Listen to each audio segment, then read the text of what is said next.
तक तुमसे कोई बात भी नहीं करेगा, पूछना तो दूर बात है।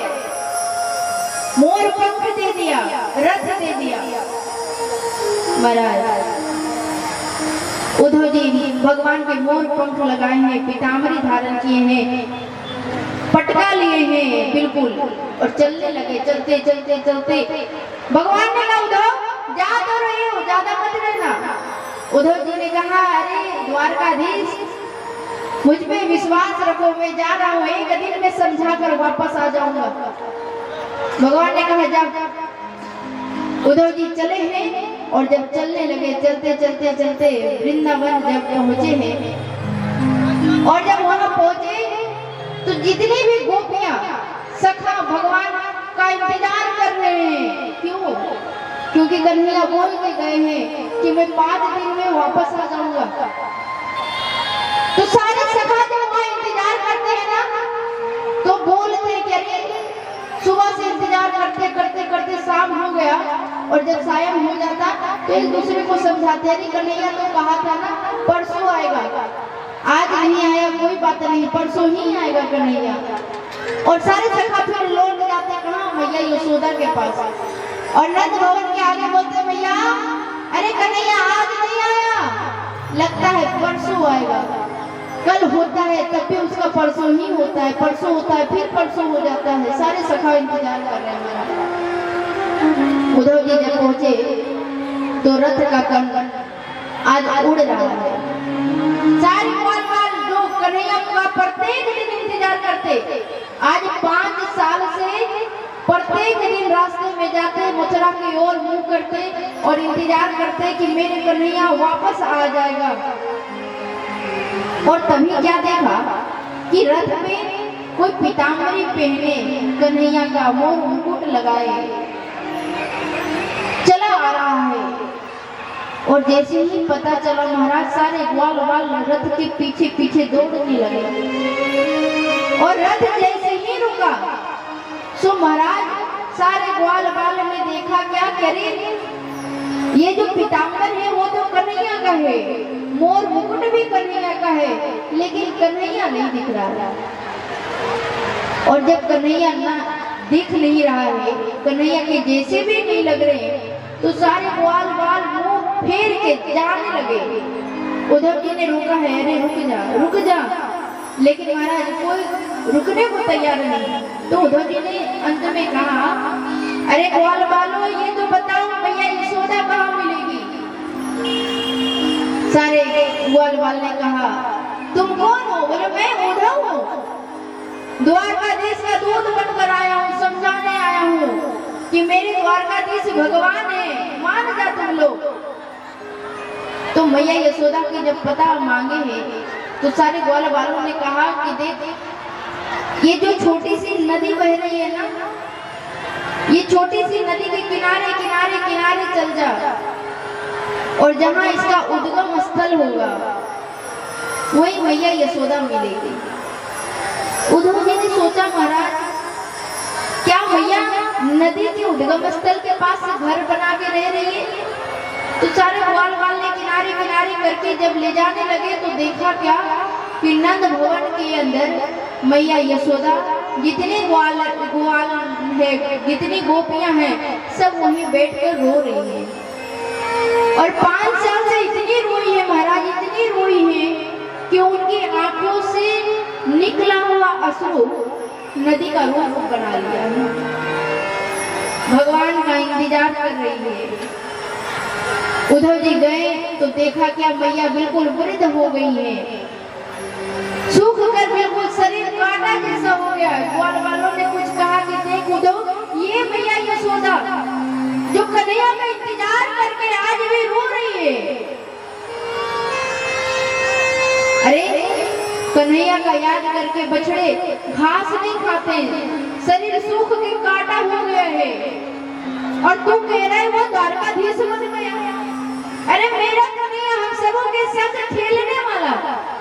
महाराज उद्धव जी ने कहा कि मुझे उन गोपियों के पास जाना है। उद्धव जी मैया यशोदा के अनुमति लेकर जैसे ही गोपियों के पास गए तो गोपियां यमुना जी के किनारे बैठे हैं और यमुना जी के किनारे बैठकर रो रही हैं। और तभी उद्धव जी जब पहुंचे तो एक गोपी कहती है, कह रहे सखी पता है क्या? बोले क्या? अरे मैंने देखा क्या कि मैं मटका लेकर जा रही थी और तभी कन्हैया सामने आ गया और जैसे ही एक पत्थर उठाया, मैं बचना चाहिए दाएं बाएं, तब तक पत्थर मटके पे लगा और मेरा मटका फूट गया, सारे माखन नीचे गिर गई। अरे तूने भी कुछ देखा क्या सखी? अरे मैंने देखा, कन्हैया मेरे आंगन आए और बछड़े को खोल दिए तो बछड़े ने सारे दूध को पी गई और जैसे मैं कन्हैया को पकड़ने के लिए दौड़ी तो मेरे आंख खुल गया। अरे मैं स्वप्न देख रही थी, कन्हैया तो है नहीं महाराज।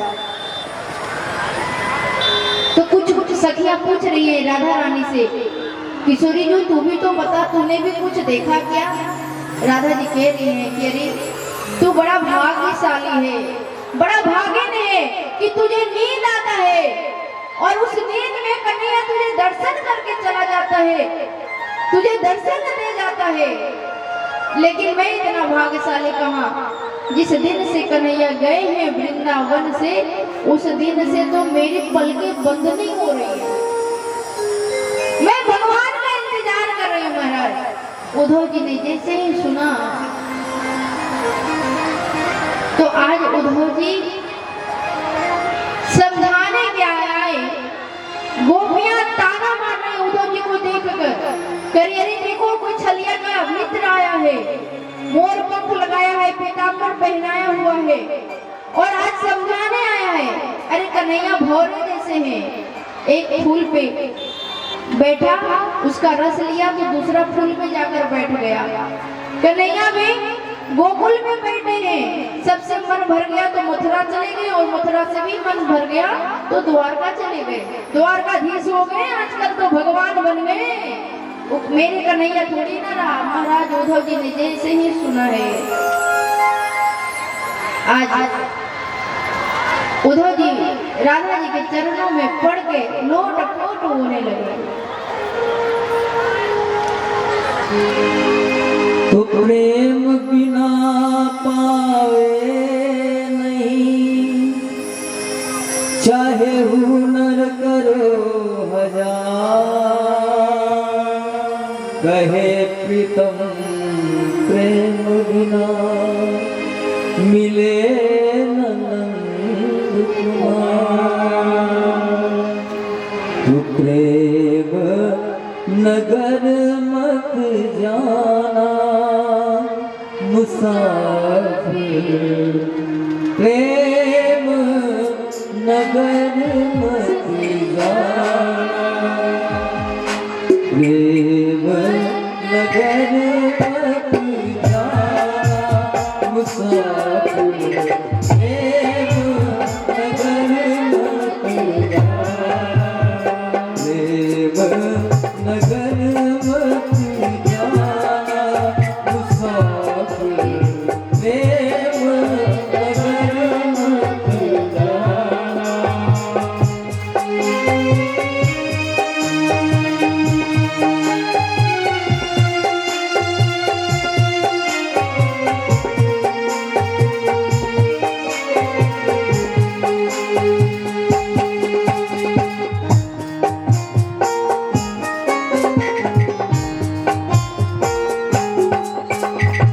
प्रेम नगर का पथ तो कठिन है, प्रेम नगर का पथ तो कठिन है, प्रेम नगर का पथ तो कठिन है, प्रेम नगर का पथ तो कठिन है, शिखर है ठिकाना मुसाफिर, प्रेम नगर मत जाना, प्रेम नगर मत जाना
नगर मत जाना मुसाफिर प्रेम नगर मत जाना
बोलिए कृष्णचंद्र भगवान की जय।